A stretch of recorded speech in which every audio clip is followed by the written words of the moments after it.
fazendo gazarra. Hoje em dia, para acreditar e ter fé, custa muito, né? Custa muito. E é bonito, ela trazia a mãe dela, ela não acreditava nada e veio. Quem trouxe ela foi o irmão dela, que é membro da casa também. Não está aqui hoje porque está trabalhando. É membro da casa, trouxe ela, ela recebeu, passou a acreditar e trouxe a mãe dela. E assim vai indo, né? Um infinito da religiosidade. E a decepção vai acontecer em qualquer lugar, seja na minha casa, seja em qualquer lugar. Mas que a sua menina nunca lhe abandone e nunca abandone, né, o orixá dela, que é o mais importante. O ser humano faz merda.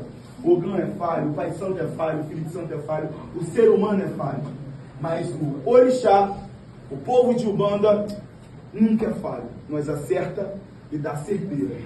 Vocês veio para fazer merda. Nós, espírito, não veio para fazer merda, porque nós fizemos quando era vivo. Depois de morto, nós temos que acertar. É isso? Falou.